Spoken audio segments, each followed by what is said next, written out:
Hey, welcome everyone. We have a special webinar today with a really beautiful treat because we're outside on the island of Lipari, which is a small island just to the north of Sicily. And we're with the proprietor of a winery called Tenuta Castellaro, and that is Massimo Lentsch. Massimo, ciao. Ciao, ciao. And we're with his export manager, Daniele Sassi. Daniele, ciao. Ciao, everyone. Yes, thank you. And we're going to talk about their two products today. They're two, not products, they're two projects today. One being Tenuta Castellaro, which we'll start with, and then the other being his wines from Etna. Yes, there are the labels there. So, Massimo, I read on the website that, there we go, you are from Bergamo. Yes, in Lombardia. So tell me how this idea started that someone from Bergamo would purchase land in Lipari and make wines. If it's not a problem for you, I prefer that Daniele translate from me because he speaks very well English and so it's better. Ma allora, intanto io sì, sono di Bergamo, ma sono di origine austriaca. So first of all, yeah, he's from Bergamo, but his family is from Austrian regions. E diciamo che, vabbè, nato e vissuto a Bergamo, che è sostanzialmente la quinta provincia più industrializzata d'Europa. And then, yeah, then he grew up in Bergamo, which is the fifth most industrialized province of Europe in the end. E lì, diciamo, ho studiato sociologia economica, sono laureato in sociologia economica e per circa 20 anni ho svolto l'attività di temporary export management. So I studied there as sociology in the end, and for more than 20 years he's been an export manager in the end, a manager for selling products, artisanal products abroad. Diciamo sono un amante della barca a vela, sono arrivato sulle isole Eolie così come feci tante tappe sia negli Stati Uniti che diciamo altrove in Asia e anche appunto in Italia sulle piccole isole. Non potevo trascurare le isole Eolie perché appunto l'hai detto prima è il dio del vento e quindi sono arrivato qua lì per in barca a vela. So he likes sailing.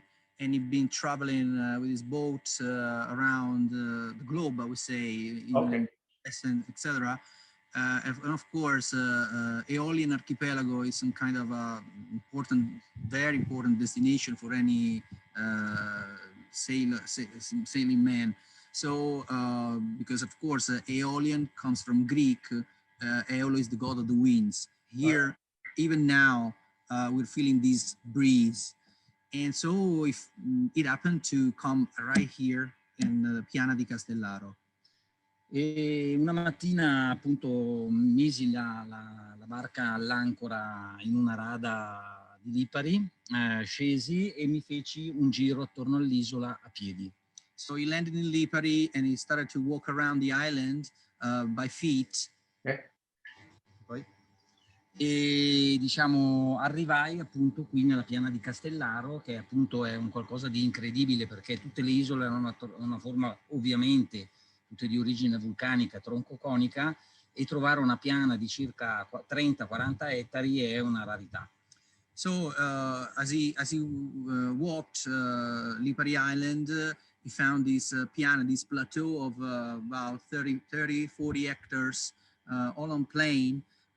Which is pretty unusual for the 7 volcanic islands. Of course, they have the shape of volcanoes. Sure. So we are somewhere, just to tell, somewhere a little bit north, the eastern side of Sicily. So where there's an archipelago of 7 islands, Lipari is one of them, and that draws some kind of epsilon, letter Y on the Mediterranean Sea. So he arrived here, found this land. And how many years ago was this? 2004. Okay. 2004. E diciamo era sempre in quel periodo avevo il desiderio di fare un qualcosa di diverso rispetto ai servizi per le imprese, quindi non solo essere diciamo proprietario di una grossa società di servizi, ma appunto anche occuparmi di prodotti. Tra i miei primi clienti avevo un cliente che ho aiutato appunto ad esportare in giro per il mondo il suo vino, e quindi diciamo venne, quando vidi questi posti, la folgorazione, la convinzione che qui fosse giusto cominciare un'avventura nel mondo del vino. So he was of course a successful entrepreneur, but in totally different fields.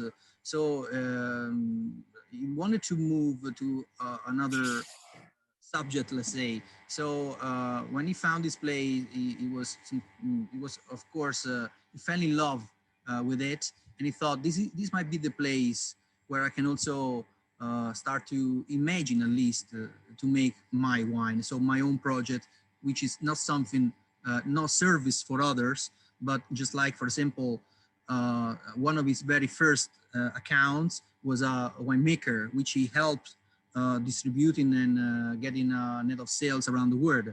Okay. So he thought maybe this could be the place, you know, where I could make my wine.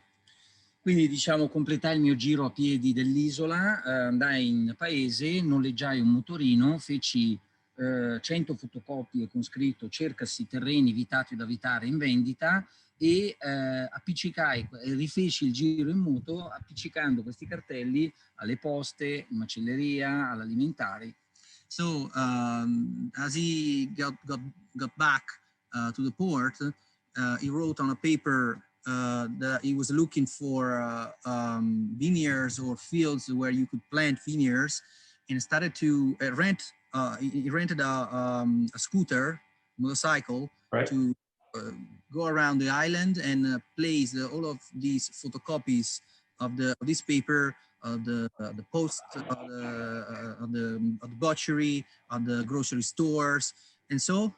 E nel pomeriggio mi chiamarono più di 200 persone.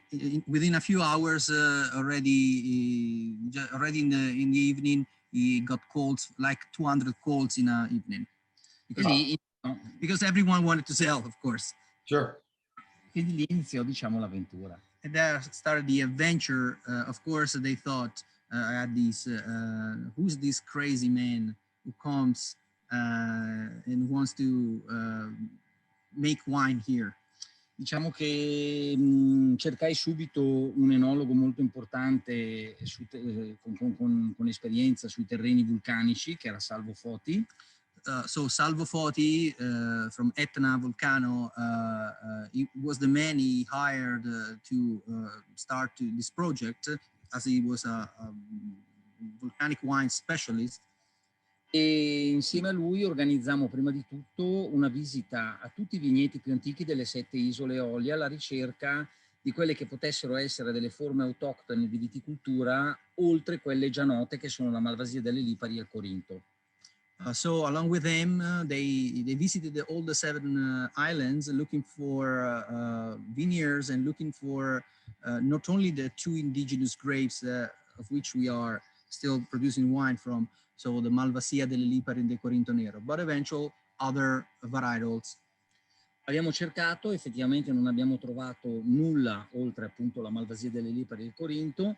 Ci siamo resi conto però che nel tempo i vigneti delle isole Eolie avevano grossi problemi, diciamo, di salute fitosanitaria, e il Corinto, che è una delle varietà autoctone più importanti delle isole Eolie, proprio perché è usata nella percentuale del 5% nella produzione della Malvasia delle Lipari DOC, abbiamo deciso di fare una selezione massale. Actually nothing was found more than the Malvasia delle Lipari and the Corinto Nero. But they noticed that these 2 varieties, most especially the Corinto Nero, which is a very special berry, we're going to talk about it later, started to have some issues, some problems, so some health problems. So along with Salvo Foti, they decided to start a massal selection, selezione massale. In questo caso appunto abbiamo prodotto 2 risultati. Il primo, quello di una riproduzione di piante sane, forti e organoletticamente rappresentative dei nostri vini. So of course they reached 2 goals, 2 targets. The first one was these grapes now are doing well. So they are really representative of what it should be a Malvasia delle Lipari or Corinto Nero. E poi siamo riusciti a recuperare un vitigno, il Corinto Nero, era in via di estinzione e oggi siamo sicuramente in Europa il maggiore produttore. Yeah, so most especially Corinto Nero, for which we are probably the major producer in Europe, so the ones with more vineyards of Corinto Nero, we were able to save it from probably from an extinction. Right, right. So yeah, we'll talk about a little more about that when we talk about the wine. But the other 7 Aeolian islands, is Lipari the only one with viticulture? No, there's also, I can show you. You maybe see it. You see it, Salina. Can you see? Beautiful. That's another volcanic island. Probably you don't see it, but trust me, they are there. That's also Filicudi, where about 90 people live, and Alicudi, more down there, I believe even less people. Probably there's more donkeys there than. Okay. And here are some of the vines. Actually, we are surrounded by Alberello trained vineyards, and actually tell that because the training system that Massimo decided to use is the traditional Alberello, very narrow, very the plants very close to each other, where it's not that easy to make any kind of mechanization, but most of the activities, of course, are done manually. It would be too narrow for any tractor to enter the vineyard. Of course. Sì, diciamo che la forma di allevamento ad alberello per noi è indice di eccellenza in agricoltura e le ragioni principali per le quali noi riteniamo che l'alberello sia la forma di viticoltura adatta ad un vino eccellente sono le seguenti. Prima di tutto le piante vengono appunto dimorate l'una molto vicina all'altra, parliamo di sesti di impianti che arrivano a 1,20 m per 1,20 m. So he believes that Alberello is the right training system, not only for this territory, but for the culture of excellence for a few reasons. The first one being the fact that the vines are very close to each other, and with a distance sometimes is most of the times is 1.2 meters per 1.2 meters, so very close to each other, of course. Right. So praticamente la competizione fra le piante che fanno fatica a trovare materia organica per sopravvivere diciamo in superficie tendono, proprio perché competono con le altre, tendono a mandare la radice in profondità. Consentendoci innanzitutto una viticoltura priva di irrigazione, e questa è la prima cosa. E la seconda cosa è che le radici spingendosi a una profondità di 1 metro, 1,5 metri, arrivano ad assorbire quelli che sono gli elementi caratterizzanti dei nostri vini, che sono la mineralità, la sapidità e l'eleganza. So because of they are so close to each other, getting some kind of competition between each other, so need of irrigation, and also the second reason is that the roots going so down in the ground, they go looking for the compounds, the reasons in the end that we're looking in our wines, for something, the volcanic sensation, the crispiness, the minerality, if you want to call it verticality, is the same, but that's what we look for in a wine. Diciamo che è evidente che la competizione fra le piante, il sistema di potatura d'alberello mira a dare una longevità alla pianta, quindi sono piante che innanzitutto producono molto poco, cioè quindi vengono caricate poco, producono 1 chilo, massimo 1,5 kg a pianta. So he finds that the plants will have a longer life when you plant it alberello. Definitely so, and also these are vines that are not going to produce so many kilos per plant, so the yield is pretty low, most especially I would add with the Corinto, which sometimes we only have like 3-4 clusters per plant. So it's a very actually difficult variety to train for the reason we're going to tell later. So yes, that's why. diciamo che il fatto di far produrre molto poco la pianta e anche il sistema di potatura che noi adottiamo permette appunto alla pianta di arrivare a una longevità, e quindi l'obiettivo nostro è quello di far vivere le piante almeno 100, 120, 130 anni, e questo conferisce ai vini una struttura, un'eleganza sì per terroir, ma una struttura, una particolarità che altri tipi di sistemi di allevamento non offrono. Of course. So also the fact that these training system allow us to make wines that the kind of wine, first of all, this terroir can express, but also you know, it is something that makes us thinking that these vines are going to last more than 100 years, probably 120, 130 years, and the kind of wines of excellence that we want to make are wines that are made also from sustainable vineyards that are going to last as much as possible. How many hectares do you have in total? Allora, in totale noi abbiamo praticamente 24 ettari, perché siamo proprietari anche di una cava di caolino che è proprio qui sotto le nostre vigne, e vitati sono 16. So there are 16 hectares which are trained with vines, but in total the property, including kaolin quarries, another mineral which are down here, down in this vineyard where we are now, all the property is 24 hectares. Ok. Massimo, quanti produttori si trovano a Lipari? Ma allora noi oggi, diciamo, insieme a un sistema, di agricoltura d'eccellenza, abbiamo chiaramente deciso proprio in questa direzione di produrre vini solo ed esclusivamente con uve che provengono dall'isola. Quindi oggi per fascicolo aziendale noi rappresentiamo su tutte e 7 le isole Eolie almeno il 75% della superficie vitata, quindi noi siamo il terroir delle isole Eolie. So this on paper, of course, because if you read the papers, Tenuta Castellaro is definitely the major producer of the entire archipelago. Okay. So we actually have 75, you said? 75% of the vineyards, of the official trained vineyards in the Aeolian archipelago are owned by this man. Okay. All right, let's talk about the two wines you produce. Or I guess you produce more than two. I'm sorry, I tasted two. But Sure. we'll start with the Bianco. Pomice. You know, Well, these or are Pomice?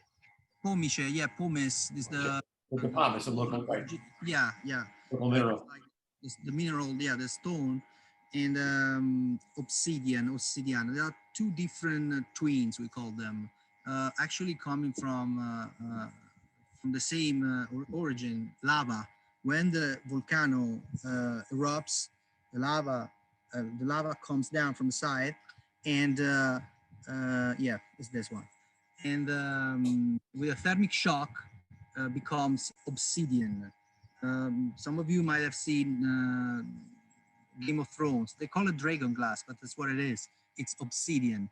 And pomice, the pumice, when after centuries and centuries, this black glass gets dried, becomes this very light stone, of which they also gives the name to this island. The second name to this island is Isola Bianca, the White Island, because there are even beaches covered by this very light stone. Talking about the wine itself, of course, it's made of two grapes, most especially the Malvasia delle Lipari, but it's not vinified as a sweet wine in this way. This is a dry wine, and that gives a aromatic sensation. Of course, it's a specific biotype of the family of the Malvasias. It's not the general Malvasia you find everywhere. Malvasia delle Lipari we're talking about. Right. And Carricante, which is instead more popular, of course, at the Etna, but it's also trained here. And Carricante gives this crispy, zippy minerality, this sensation of verticality. So it's a wine that balances something more aromatic with a more tonic, crunchy, I would say, sensation given by the Carricante. Okay. And it's a wine that's actually started it all because it is very first, those are the very first two labels of Tenuta di Castellaro. Even myself, I discovered Castellaro through this wine. And it's found at the moment a number of not only, okay, of course in Sicily, most of all the Michelin star restaurants serve this wine, sometimes even by the glass. But it has become a wine that I believe for the south of Italy represents something unique because at least so far, there's no other wine in the world and in Sicily with the same blend. I can imagine, yeah. It's unusual. I enjoy the wine very much. When I smelled the wine, I immediately smelled Malvasia with apricot and pineapple, things like that. And but that the Carricante really added some foundation to the wine as well. It's a beautiful wine.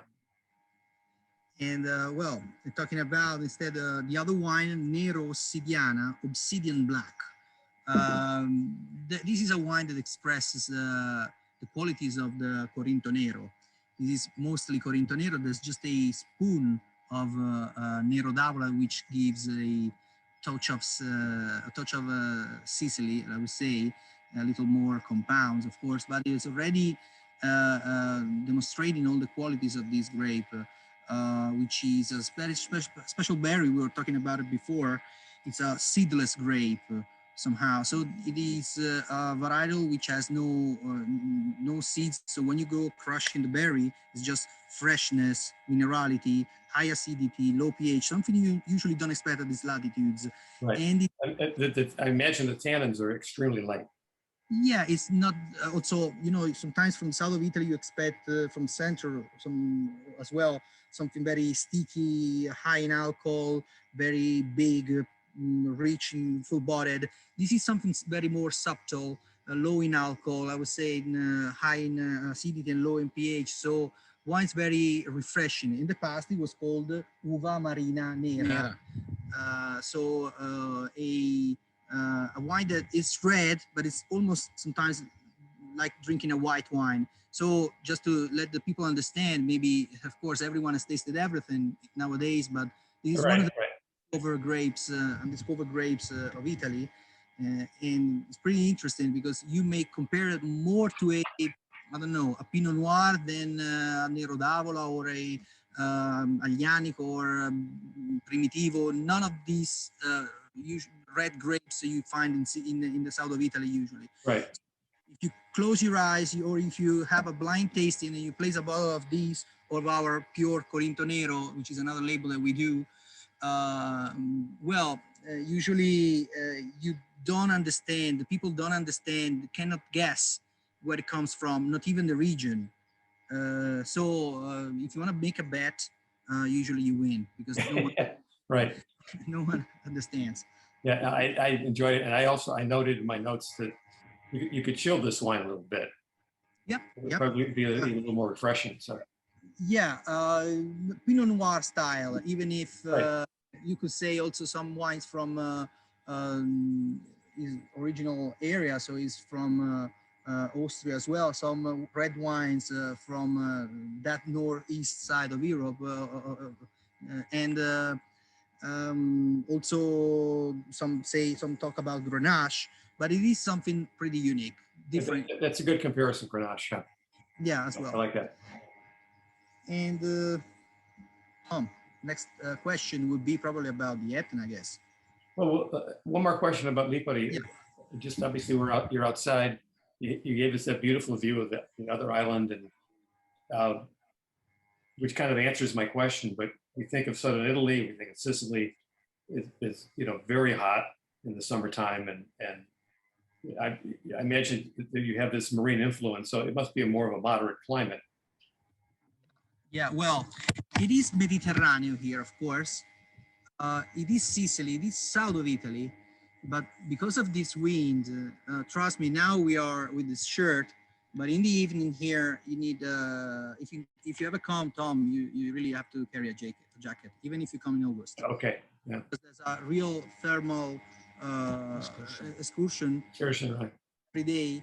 So the wind, the proverbial winds, the maestrale, most especially we are on the northwest side of Lipari, so we are facing in the end Tyrrhenian Sea, right? Okay. and so we are really exposed to all the wind, the proverbial winds of the Aeolian archipelago. So Okay. that's the temperature. Of course, it's sunny, but it's also windy. So from between day and night, there's, we believe, the perfect condition. The soil is volcanic, so the pillars from other of the 7 volcanic islands are gathered around here. There are also some, you know, there's sulfur in the sometimes that cleans naturally the vines. So in the end, it is a volcanic scenario in a Mediterranean context, but with some kind of continental temperature. Right. So Okay. unique, pretty unique. Two last questions, and then we'll go to Etna. But when is harvest time for you? Ma noi partiamo col moscato, che è una piccola parte, una piccola particella che utilizziamo per il bianco di Porticello, che è il nostro vino, diciamo, d'entrata, verso la seconda/terza massimo settimana di agosto. Tutto il resto poco prima della fine di settembre. So we start with we also train Moscato Bianco for another white wine called Bianco Porticello, which is, by the way, pretty popular in the US. Yeah. And that is harvested usually around the second or even or third decade of August. But most of the rest, actually all the rest, is harvested last week of September. Okay. And the last question that I know this, but I can't remember the name of it, but the big tree behind you, what is the name of that type of tree? You don't understand? Alberello. The Alberello training system. No, the tree behind you. Not the vine. Big tree. Sylvester pine. A pine. Okay, that's right. Okay. Good. Okay. Si chiamerà Now, Sylvester, non so però. Gli vedo le ginestre. Yeah, we can show also other vegetation around here. yellow with the scrub. Let's go closer. Okay. If I throw my laptop from the window, Massimo repays for him. So for me, so no problem. All right. I lost you for a second there, so you froze up. There, can you see that building there? Yes. Can you? Yeah, that is a Piccola chiesa bizantina.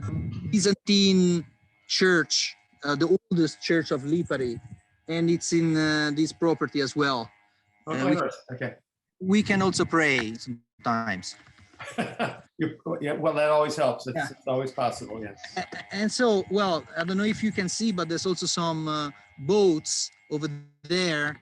Maybe show you. It's hard to see. Yeah, they are sailing back from Salina, and yeah, now unfortunately you cannot see, but trust me, they are there. Filicudi, and more on the west, Alicudi. On this, behind this hill here, there's also Panarea and Stromboli, another volcanic. Okay.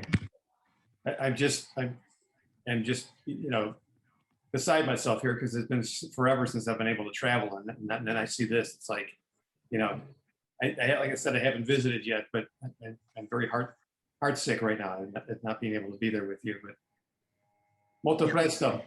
Okay, we wait you. Yes. All right. Well, let's talk about Etna, and I'm going to put up a map off your website here, and you can tell me exactly where your vines are at. Tell us about the project. And the wines are labeled under Massimo's name, Massimo Lentsch. So here's a map of Etna, and you're on the north side of the volcano. Yeah. Yes. And so we, as Tenuta di come Tenuta di Castellaro abbiamo acquistato intorno al 2015, 14-15, una piccola vigna attraversata dalla Sciara che era di proprietà di Mick Hacknell, il cantante dei Simply Red. So in 2014, Massimo purchased a vineyard in the northeast slope of the Etna volcano. A vineyard that was once owned by Mick Hucknall, the singer of the band, the English band, I believe, Simply Red, very popular in the 80s, but also now for many. Okay. E nessuno voleva questa vigna perché appunto attraversata dalla Sciara. So no one wanted to purchase this vineyard once he was, quitting. And so because it was crossed by the lava, the previous Sciara del Fuoco, fire, the Sciara del Fuoco is the Una parte della vigna era yeah, occupata. yeah, but the passage of the lava. Okay. E lì però per noi era molto importante perché non avevamo intenzione di fare una grandissima quantità di Etna DOC. L'abbiamo chiamato ottava isola proprio perché le 7 isole Olie, guardando l'Etna, concepiscono l'Etna come se fosse veramente un'ottava isola. So at the beginning was no big plan to make a cellar there. So we used that vineyard for making an additional label for Tenuta Castellaro named Ottava Isola, the 8th island, because from the people here see the Mount Etna as another island, as the 8th island. If you see it from here, in fact, it looks like another island because, of course, there's the sea, the Mediterranean Sea between us, Lipari, and the Etna. E successivamente i risultati di questo vino e una proposta fatta da alcuni proprietari sul versante nord, quindi a Calderara Sottana, di una grossa proprietà con 2 building molto importanti di 1500 metri quadri l'uno, ci ha portato alla decisione di provare la sfida dell'Etna e di provare dopo l'esperienza di Lipari, che per noi è stata molto dura e molto particolare, perché venire su un'isola come questa a produrre vino è veramente eroico, abbiamo deciso insomma di accettare la sfida per fare un grande Etna, dei grandi vini sull'Etna. So after, of course, all that it was proved and also learned with the experience of Tenuta di Castellaro, including the little success of Ottava Isola, this label of Etna Rosso, and also considering the fact that there were other little major properties in other contradas, because this vineyard, the original vineyard, is in the Feudo di Mezzo Contrada, but also we also own now another property in the Calderara Sottana, always in the northern eastern side of Etna. So it made him want to, okay, this is the time for me to accept the challenge and start to make also a great Etna. Of course, it's a different territory, but we believe we are ready now to also start this new adventure. In questo caso sull'Etna abbiamo fatto un'operazione un pochettino diversa. Siamo andati, avendone la possibilità, oltre questi 12 ettari dove praticamente nascerà la cantina, un piccolo resort, un wine resort, abbiamo deciso di optare per delle scelte diverse, per una tattica diversa, ossia quella di scegliere dei terreni in funzione dei vini che vorremmo produrre. So it was a different approach than what has been in Lipari, where we could call this heroic winemaking, wine growing. So the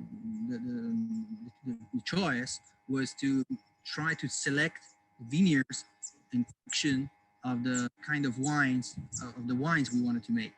E quindi appunto oltre alla di Calderara Sottana per l'aspetto della proprietà, compreso appunto il wine resort, la cantina, abbiamo optato per terreni molto particolari appunto in funzione dei vini che faremo, che sono appunto 2 terreni a Monte La Guardia, un terreno a Nave dove faremo un bianco superiore, a Monte La Guardia. I didn't know about this. This is news for me. No, just kidding. Okay. E poi appunto una valorizzazione con un aumento di superficie a Feudo di Mezzo Passo Pisciaro. So along with the major property, which is at Calderara Sottana, where also the cellar and a wine resort will be built,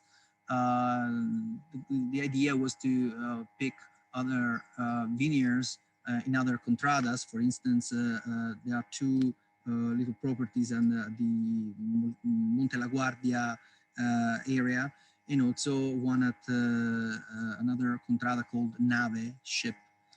So the idea is just to make wine differently, trying to express the differences between the contradas, which is what we should do at Etna, we believe. Right.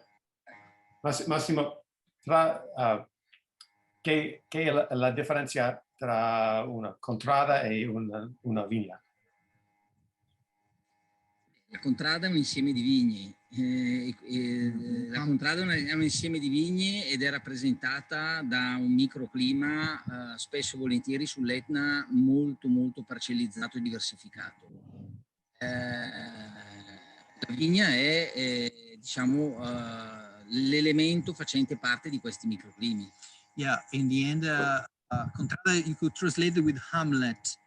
Contradas are different according to the altitude there, the Etna, of course, the exposure, of course, the location is shown the map before of the area where you can make Etna wines.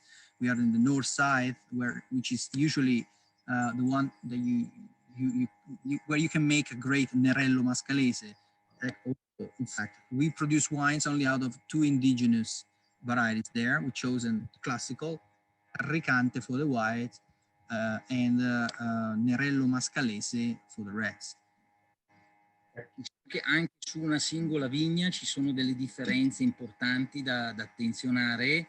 Ad esempio a Calderara Sottana, dove noi abbiamo appunto questi 12 ettari di vigna, nella parte diciamo bassa, dove abbiamo un terreno più alluvionale, abbiamo impiantato il carricante e delle vigne per la produzione di un rosato. Nella parte più alta, che è più scheletrica, dove ci sono blocchi di lava e dove non c'è un terreno alluvionale ma un terreno misto, più drenante, abbiamo optato per i rossi. Quindi la differenza tra vigna e contrada è sostanzialmente solo l'estensione, perché comunque noi tendiamo a valorizzare i vini anche sulla singola vigna, figuriamoci sulla contrada. Example is these two wines. Yeah, in the end, also just to tell you the way we work, for instance, at Contrada Calderara Sottana, they're the more alluvial soils, which are lower in altitude.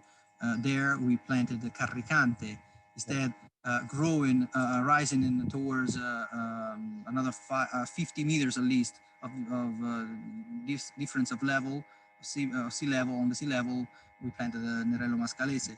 And Massimo, can I ask you one favor? We just, not Massimo, but I mean Daniele. We see Massimo fine, but okay. I only get at the top of your head. That's a little bit better. Yeah, perfect. Okay, that's it. And that's it. Yeah. So the difference is also to try to make wines that are not only expressions of the contradas, but also expressions within the contrada. And this is an example, these two wines, Sant'Euro and Cosentino. They both come from contrada Feudo di Mezzo. But even if it's the same contrada, even if they are basically substantially part of two vineyards close to each other, one is a Prephyloxera vineyard. Okay. All trained with ancient Alberello system with a density which is up to 9,000 vines per hectare. So we're talking about distance between a plant and another, even 1.1 meters per 1.1 meters. And so vines that are more than 100 years old, of course. Right. All of them are ungrafted, and these vineyard is some kind of a claw, say, because there are lavic stones that surrounds these vines that were only used for, apart from the singer before, it was always wine that was made for the local people there, but they already understood that those vines were making a superior wine. Right. And the soils of these vineyards, is it all lava rock, or is there some sand also? Or? Yes. Sì, Yeah, sabbia. yeah. There's also some, yeah, of course, some volcanic elements, lapillus, of course, a lot, but it's also a little sandy. And we are about 700 meters above sea level. Quindi diciamo che in territori molto piccoli, tre sono gli elementi sostanzialmente che influiscono sulla scelta di un vino piuttosto che un altro. L'uno è l'età della pianta e a volte non è il nostro caso perché noi abbiamo tutto d'alberello etneo, però anche il tipo diciamo di sistema di allevamento. Quindi l'età della pianta è una variabile importante. Il secondo è l'altitudine e il terzo è la tipologia di terreno. Yeah, of course, the conditions, the things that make a wine different from one to another, at least the Etna, is of course a training system. We only produce using the Alberello training system. In this case, not because we chose it, but because it was already there. Right. That's the tradition there. The second one is the altitude, and here we are about 700 meters above sea level, 700, 750. The third one is the soil, of course, and the soil is they are sandy with some lapillus, some volcanic elements, and I would add the fourth one, of course, the man. So it completes the terroir. The choices that we do, we try Right. to in a very organic way. So everything is done following the course of nature and trying to be some kind of guardians of the vineyards. And also because they've been there for more than a century, and we want to try to get the best out of that, as we always did. Let's talk about the two wines. First, the San Cleodoro. Yeah, simply the two different expressions of this feudo di mezzo contrada. Okay. Cosentino, which happens to be also a very popular last name in that area, and San Teodoro, which is instead a little lighter version of the Etna Rosso. It's a more classic, I would say, Etna Rosso. The style of Massimo Lentsch here, I would say that makes some kind of continuum with Tenuta Castellaro. The content of alcohol is also pretty low, 12.5, 13. That's nice to see. Yes. Yeah. It's wines that are not too, redundant. So, yeah. Yeah, or Powerful. too big, too powerful. Sometimes nowadays the challenge is to try to keep the wines lower than 15. Here we are quite lower than that. And Etna Rosso San Teodoro, it's what you usually expect as a daily Etna Rosso. To start with the Etna Rosso, this could be, with the Etna Rosso appellation, this would be a pretty good example. Cosentino, well, happens to be a wine also meant for a longer aging. It's a wine that you can find. We get it from these old vines, ungrafted, Prophyloxera. It has all the peculiarities that made Etna over the last 10, 15, 20 years very relevant in the world of wine. Everyone looking at Etna also because of this, because we had these ungrafted vines, and we are lucky enough to be one of the producers that don't have to replant everything anew, but they have these old vines that can make a real difference. And we believe you can try it with the Cosentino. Also, these two wines are distributed in the US already. So these are both 2018 vintage, correct? Yeah. And when was the first vintage for these wines? No, well, we had the 2016 as well. Okay. Yeah. 2016 and 2017 were already released. Now we released in the 2018, which was a fresher vintage compared to 17, of course. Right. But pretty good, we believe, even if it was a little rainy, maybe lower yield, but the quality is pretty high. And they're both 100% Nerello Mascalese, correct? Correct. Yes. Okay. And I saw a thing on the website, on the blog, I guess Etna has been particularly powerful this year, if that's the right word, but there've been 16 different. Yeah, fortunately we are on the northern Yeah. side because of course most of the eruptions, the smokes and the ashes and the lapillus went south. Go along south, right? Yeah, still Exactly. true anyway.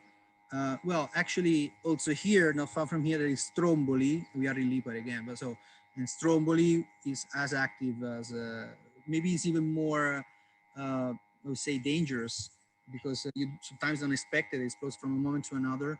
And when it explodes, of course, the ashes, the lapillus, come south. It comes to Lipari. We are not that close, not that far. How far are the vineyards from that now? How far? Yes. 24 miles. 24 Beh, miles. Stromboli from Etna. Yes. Stromboli from Etna about 24 miles. Okay. No, no. Sono 12 fino a qui, altre 12 là. 24. 24. And when you see one of these eruptions, I've seen that, and I've never seen an eruption, but I mean, I can hardly imagine putting that into words. It must just be a breathtaking experience to see that. Yeah, absolutely. No, well, last year we did 2 years ago actually. Now, last year we didn't. Nothing happened. But 2 years ago there was an explosion here in Stromboli whilst we were having a wine tasting with some American guests. Okay. And from a moment to another, there was this kind of Hiroshima mushroom. Really? Wow. On the island, and you were see all of these people, of course, scared, even if you didn't hear anything. But that mushroom that was coming towards us, it of course is, I would I say, can laugh about it, but I'm sure breathtaking it's not very fun. is the right word. It's a beautiful, of course, beautiful, and also it makes this context even more adventurous and emotional, I would say. Right. How many hectares of vines at the estate in Etna? In Etna, around 20. Okay. And how many bottles do you produce in total? Now at the moment, 25,000. 25,000. Okay. Now you will produce a Caricante. See, you don't a Bianco, correct? Yeah, we're gonna have also an Etna Bianco. At the moment, we released it. We are releasing a 100% Caricante. Probably in time we will also have the appellation DOC. So we're gonna switch the name to Etna Bianco, and yeah, this is made out of 100% Caricante wines. Okay. And did I read? It seems to be confusing certain producers. They have to call it Terre Siciliane because the vineyards are too high in elevation. They can't call it Etna Doc. Is there some change going on with that? Those regulations, or? Well, it depends on mostly on the moment you do declare the vineyard. You could decide. Sometimes, you know, with Italy is always like this with the IGP. It's very confusing, the laws, right? It is confusion, but sometimes it's also that you don't want to be part of any particular protocol or disciplinary because you make the wine you always done. So that's the way you want to do it, and you don't necessarily need to call it with the appellation. Not necessarily you want to be part of that. The appellation is not our case, though. Right. Okay. This is more we want to be part of that. Sure. Believe a lot in the DOC appellations of Etna. Yeah, I would think that people from all over the world who know wines from Sicily, you say Etna, I mean, they immediately know it's from Sicily, and there's just the mysterious nature of the volcano. They know exactly what you're talking about. They know exactly the type of wine. So I think you certainly would want to be part of that. So let me ask you just last couple of questions, as I ask with everybody, but you know, climate change has been such a big discussion over the last 10 years. Have you seen evidence of that down in either in Etna or in Lipari? No, no. Diciamo che ci sono molte differenze tra un'annata e l'altra, ma dei grossi cambi, devo essere sincero, dal 2005 ad oggi no. We've been registering since 2005 huge differences from where it started to now. Of course, vintage by vintage, well, we faced very different conditions. Remember, for example, 2018 here was extremely rainy. Okay. 19 and 20 more well balanced. This vintage is starting pretty regular. So some of the vines are already blooming slowly. So, well, not necessarily we faced so far a drastic climatic conditions since 2005 at least. Okay, great. Well, those are the questions I have. I appreciate your team getting me the wines, and I had never tried them before. They're wonderful, as you mentioned, the Messinois, excuse me, in the United States. Yeah. How many other countries do you export your wines to? We export a lot to the US. We have, I believe, at the moment, 23 markets covered, 23 states. Most of them are covered by Massimo or distributors of Massimo. So it's our main importer there. There's also other good guys that do a great job. For instance, in DC, there's RWK, Robert Kennedy. In Chicago, where you are, there's Morgan Imports, Bay Vuma, with my friend Paolo Cerruti. I could name them all. Owen Coulter in Seattle, we call their selection PDX Wine in Oregon, Vino Vero, our friends Christina from Texas, Michael in Pennsylvania, Michael Allura Wine Group, many others actually. Right. I didn't mention them all. And how about other countries? Where do you export? Countries, well, in Europe we are pretty well rooted since maybe we work with Flint Wines in England, Vinaturel in Germany. Also here we should name them many. We work in Australia, we work in Hong Kong. It's a small company, Tenuta Castellaro is a small business, but here and there there's many wine aficionados that started to believe in this project and in this idea. And in a word, we were saying before that where everyone has tasted everything, we have one of the last few things to try that you still can capture the attention of also the wine experts, because many have tried, I don't know, Etna wines or Sicilian wines or everything in Italy. But for instance, Castellaro is something very unique, and you can consider it part of the Italian map or Italian wine map or not. But trust me, there's a lot of requests for this wine. Yes. As we talked before, I can't imagine too many people have heard of the Corinto variety. So that's right there. That. And also we could say that actually also right now at the cellar, Barbara from the hospitality manager, which is doing a great job here. Also this summer, she's expecting about 7,000, 8,000 people.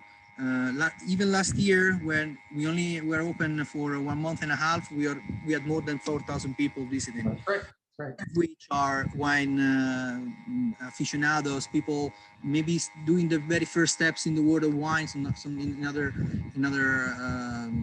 people it's like that. But we're also doing some kind of word by mouth promotion. We are talking about this territory, what has been done over the years to restore it and use it as a place, a project of excellence, not only in the winemaking, but also in the landscape. So this is a project also of doing something good for the islands, and Tenuta Castellaro is one of the main attractions of the Aeolian Archipelago and Sicily. That's great. Massimo, Daniele, grazie tanti per questa opportunità. Thank you very much. Grazie. Hopefully I will be able to visit very soon. Come soon. We are here all the time. Thank you again. And thank you for taking us outside. That really was a nice treat. Yeah. Thank you. Fortunately, the connection worked. Okay. Yeah. You don't see it probably. Let's try again. All right. One last attempt. Maybe you also see a big white boat there. I can't see it yet. No. Okay. But maybe in the distance, it's a little bit, it's hard to see. There's a beautiful boat, white boat, that's You going. kind of make out something there, yeah. Yeah, okay. Yeah, right. yeah. Okay. All right. Ciao. Ciao, ciao. Ciao. Ciao.